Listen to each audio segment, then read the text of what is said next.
औज़ुबिल्लाहिमिनश्शैतानिर्रजीम बिस्मिल्लाहिर्रहमानिर्रहीम अस्सलाम वालेकुम। आई होप कि आप सब खैरियत से होंगे। लास्ट हमने डिस्कस किया था केमिकल इक्विलिब्रियम का। हमने जस्ट इंट्रोडक्शन पढ़ा था कि मतलब इसके इंट्रोडक्शन में क्या क्या होता है। आज हम इसका थोड़ा सा डिटेल में हम पढ़ेंगे कि केमिकल इक्विलिब्रियम बेसिकली होता क्या है। केमिकल इक्विलिब्रियम होता है कि a state of chemical reaction in which forward and reverse reaction take place at same rate। हम इस तरह से कह सकते हैं कि केमिकल इक्विलिब्रियम को a state of chemical reaction in which forward and reverse reaction take place at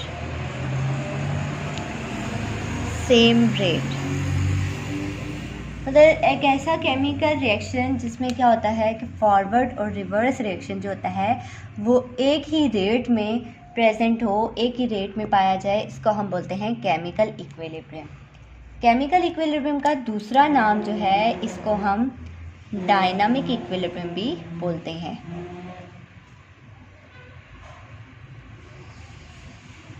dynamic equilibrium क्या होता है कि हम ये कहते हैं कि इसमें एक ऐसी स्टेट होती है, मतलब हम कह सकते हैं कि जब मतलब रिएक्शन जो होता है वो इक्विलिब्रियम स्टेट में आ भी जाए लेकिन वो रिएक्शन जो होता है वो स्टॉप नहीं करता, उस स्टेट को हम बोलते हैं डायनामिक इक्विलिब्रियम। और इसके बाद इसमें होता है एक और बात इसमें होती है कि इसमें हमारे पास no change in actual amount of reactant and product, कि इसमें जो रिएक्टेंट एंड प्रोडक्ट होती है इनकी जो एक्चुअल अमाउंट होती है उसमें चेंजिंग नहीं आती। और इसमें क्या होता है एक और बात कि इसमें जो कंसंट्रेशन होती है वो हमेशा वो कांस्टेंट रहती है। ये थी जस्ट केमिकल इक्विलिब्रियम के बारे में थोड़ी बहुत डेफिनेशन। इसके बाद हमने लास्ट वीडियो में भी हमने थोड़ा बहुत हमने देखा था, लेकिन अभी हम पढ़ते हैं जो इसके मतलब दो होते हैं, दो तरह के केमिकल रिएक्शंस होते हैं। एक हमारे पास होता है इरिवर्सिबल रिएक्शन और सेकंड हमारे पास होता है रिवर्सिबल रिएक्शन।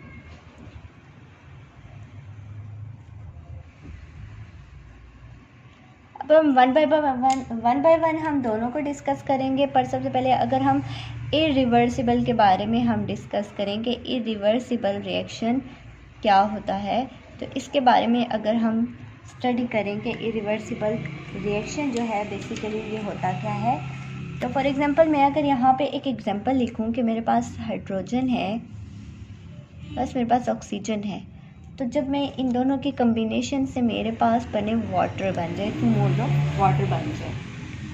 अब इसमें क्या होगा कि अगर आप देखें तो मेरे पास जो हाइड्रोजन और ऑक्सीजन है इनके कम्बिनेशन से वाटर बना है।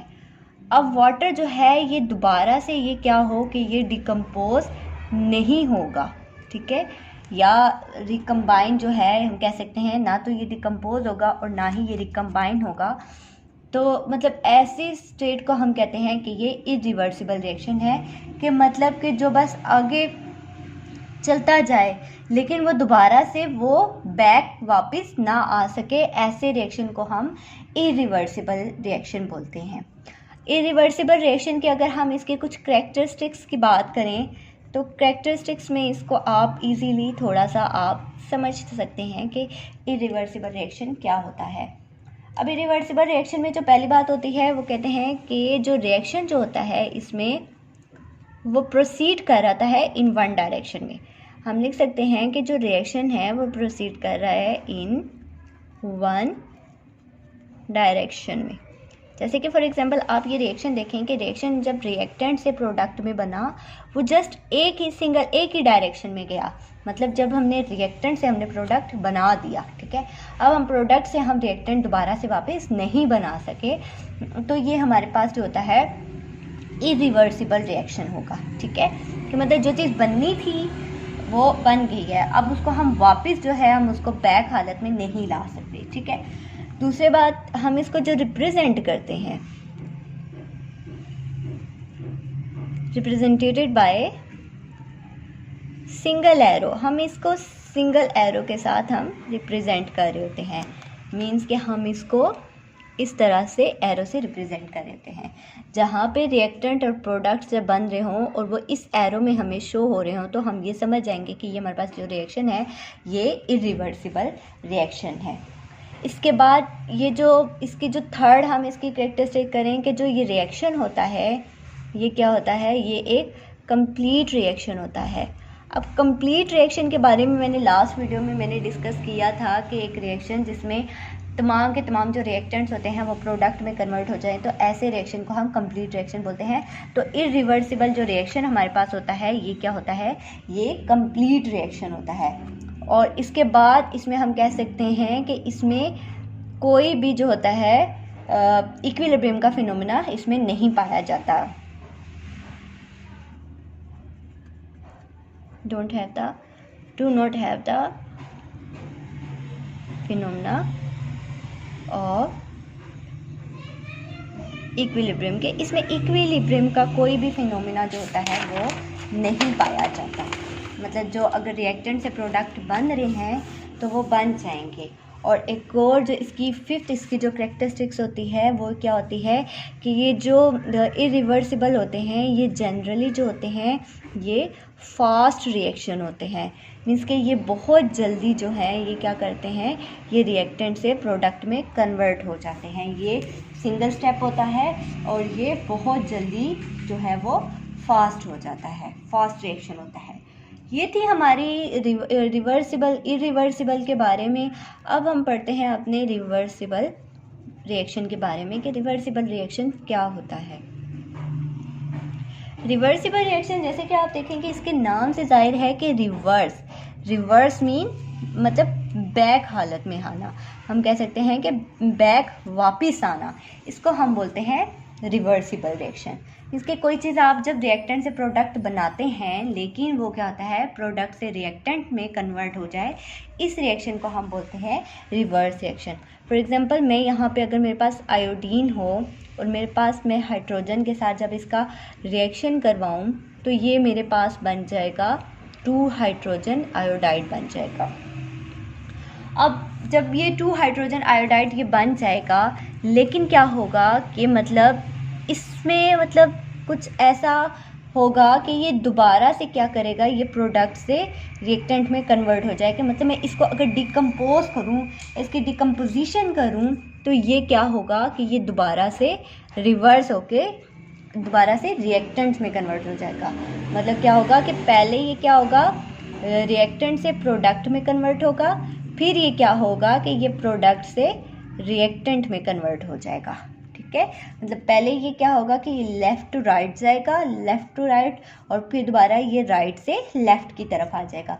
तो ऐसे रिएक्शन को हम बोलते हैं रिवर्सिबल रिएक्शन बोलते हैं। अब अगर हम इसकी कैरेक्टरिस्टिक्स की बात करें,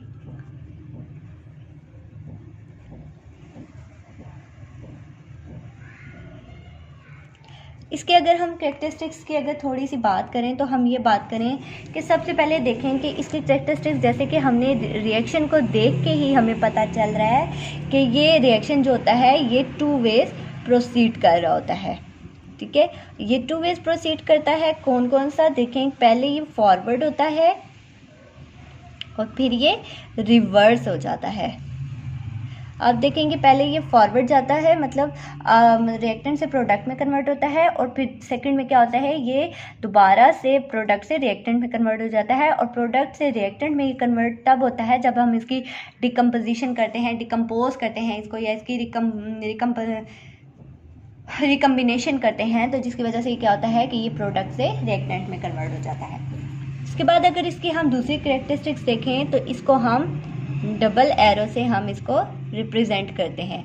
अब ये जो डबल एरो होते हैं, ये डबल एरो इस तरह से होते हैं कि ये हाफ हेडेड एरो होते हैं, मतलब कि इसका हाफ हेड होता है, ठीक है। तो ये हाफ हेडेड एरो से इसको रिप्रेजेंट किया जाता है। इसके बाद ये जो रिएक्शन होता है, ये रिएक्शन कंप्लीट रिएक्शन नहीं होता। ये हम कह सकते हैं कि ये कंप्लीट रिएक्शन नहीं होता, ये इनकम्प्लीट रिएक्शन होता है। और इसमें जो है, इसमें इक्विलिब्रियम का फिनोमेना पाया जाता है। और ये इक्विलिब्रियम जो होता है, ये डायनामिक इक्विलिब्रियम इसमें पाया जाता है।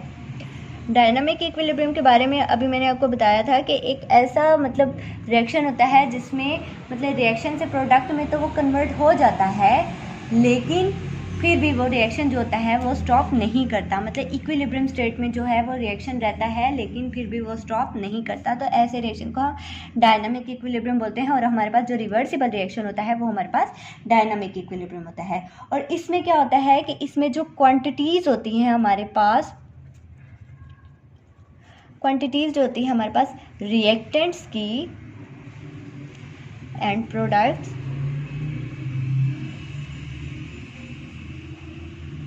remains unchanged। अब अगर हम इसकी थोड़ी सी एग्जांपल को अगर हम डिस्कस करें, हम रिवर्सिबल रिएक्शन के अगर हम एग्जांपल्स के ज़रिए से अगर हम समझें तो आपको मे बी बेटर समझ आए कि मतलब हम क्या इसके बारे में डिस्कस कर रहे हैं। तो देखिए फॉर एग्जांपल मेरे पास जो है, मैंने पहली जो एग्जांपल ली है वही मेरे पास है कि मैं आयोडीन ले रही हूँ और मैं हाइड्रोजन ले रही हूँ।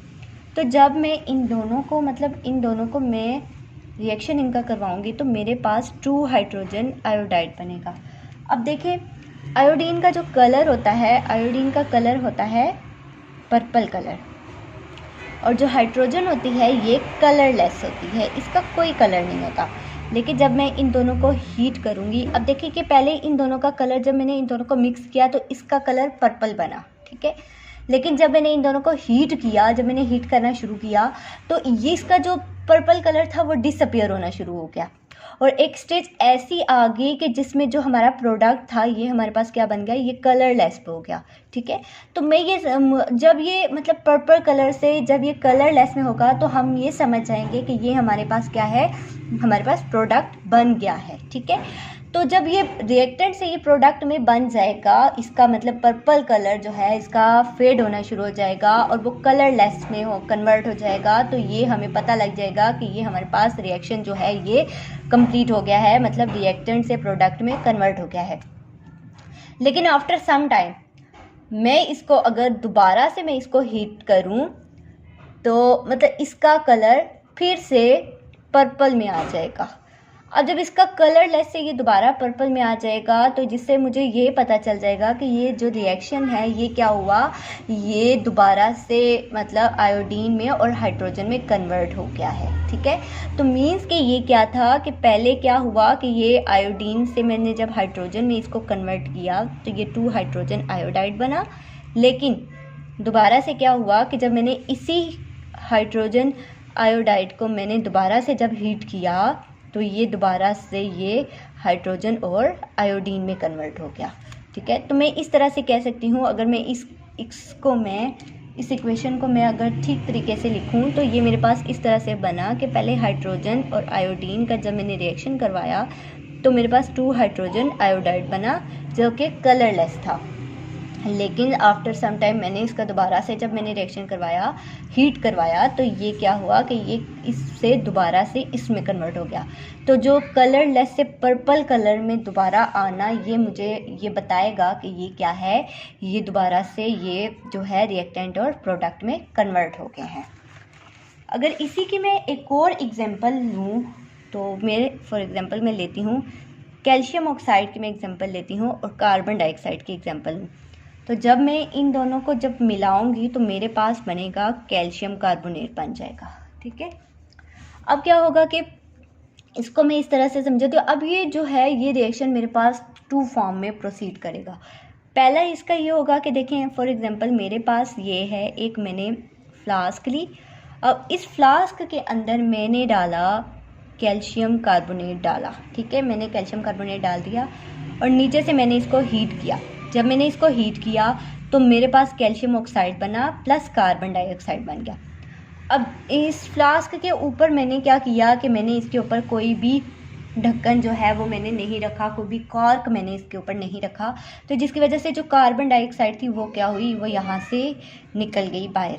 तो मेरे पास क्या बना कि मतलब मैं इसको लिखूँ तो मेरे पास ये कैल्शियम कार्बोनेट था, ये CaCO3 था, कैल्शियम कार्बोनेट था। तो जब मैंने इसका रिएक्शन करवाया तो मेरे पास कैल्शियम ऑक्साइड बना प्लस कार्बन डाइऑक्साइड बना।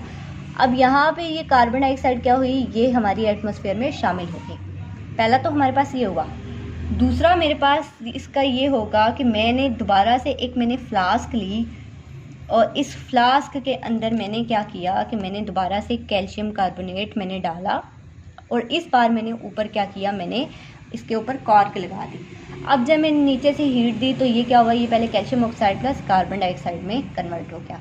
कि मैं अगर यहाँ पे लिखूँ तो ये बना calcium oxide plus carbon dioxide. अब क्या होगा कि देखें कि मतलब अब पहली वाली सिचुएशन में ये था कि ये कार्बन डाइऑक्साइड जो थी वो एटमॉस्फेयर में शामिल होगी, लेकिन इस सिचुएशन में कार्बन डाइऑक्साइड वो एटमॉस्फेयर में शामिल नहीं होगी, वो इसी हमारी फ्लास्क के अंदर ही मौजूद रहेगी, ठीक है। तो इस दौरान फिर क्या होगा कि कुछ देर के बाद मतलब ये दोनों क्या होंगे कि आपस में मतलब जब ये कार्बन डाइऑक्साइड इसी के अंदर होगी तो थोड़ी देर के बाद क्या होगा कि ये कैल्शियम ऑक्साइड और कार्बन डाइऑक्साइड क्या होंगे कि ये आपस में दोबारा से मिल जाएंगे और वो दोबारा से क्या बना देंगे, कैल्शियम कार्बोनेट बना देंगे। तो मैं कहूँगी कि ये हमारा जो रिएक्शन था, ये हमारा रिएक्शन क्या हो गया, रिवर्सिबल रिएक्शन हो गया। कि मतलब पहले हमारे पास देखें, पहले तो हमारी ये बना, लेकिन आफ्टर सम टाइम मैंने जब इसका फ्लास्क का मैंने मुंह बंद कर दिया तो कार्बन डाइऑक्साइड इसी फ्लास्क के अंदर रही, तो वो क्या करेगी, वो दोबारा से कैल्शियम ऑक्साइड के साथ रिएक्ट करके तो वो कैल्शियम कार्बोनेट दोबारा से बना देगी, ठीक है। इसके बाद अब जो हमारा ये होता है, जो हमारा पहला होता है स्टेप होता है, जो हमारा रिएक्टेंट से प्रोडक्ट में कन्वर्ट हो रहा होता है, ये हमारा रिएक्शन बहुत फास्ट होता है और हमारा जो होता है प्रोडक्ट से रिएक्टेंट होता है, ये हमारा रिएक्शन बहुत स्लो होता है। इसका हम कह सकते हैं कि इसकी स्पीड जो होती है वो बहुत फास्ट होती है और इसकी जो स्पीड होती है वो बहुत स्लो होती है। इसका रेट हम कहते हैं कि इसका रेट, इसकी स्पीड को ही कहते हैं कि इसका रेट जो होता है वो हमारे पास हाई होता है और इसका रेट जो हमारे पास होगा वो क्या होगा, वो बहुत स्लो होता है, ठीक है। इसके बाद क्या होगा, एक और बात आती है कि मतलब जब रिएक्टेंट एंड प्रोडक्ट जो होते हैं आपस में मतलब जब इनका रिवर्सिबल रिएक्शन में होता है तो एक कंडीशन ऐसी आ जाती है कि जिसमें क्या होता है कि इन दोनों की जो आपस में मतलब इन दोनों का रेट होता है वो क्या होता है, वो मतलब इक्विलिब्रियम में हालत में आ जाता है। मतलब मीन्स कि इनका जो होता है कह सकते हैं कि इनका रेट जो होता है उस पर कोई इफेक्ट नहीं होता। जब हमारे पास कैल्शियम, अब हमारे पास ये जो रिवर्सिबल रिएक्शन में हमारे पास एक स्टेज ऐसी आ जाएगी कि जिसमें हमारे रिएक्टेंट एंड प्रोडक्ट में मतलब फॉरवर्ड एंड रिवर्स रिएक्शन में हमारे पास क्या होगा, इक्विलिब्रियम स्टैब्लिश हो जाएगा। तो ऐसी स्टेज में, ऐसे रेट में क्या होगा कि एक इक्विलिब्रियम स्टैब्लिश के मतलब रिएक्टेंट और प्रोडक्ट के रेट में जो कोई फ़र्क नहीं पड़ेगा, तो ऐसे हम कह सकते हैं कि इस टाइम हमारे पास जो है इनका इक्विलिब्रियम जो है वो इस्टेब्लिश हो जाएगा। की वीडियो आपको पसंद आई होगी। नेक्स्ट हम इनके ग्राफ के बारे में पढ़ेंगे, तो तब तक के लिए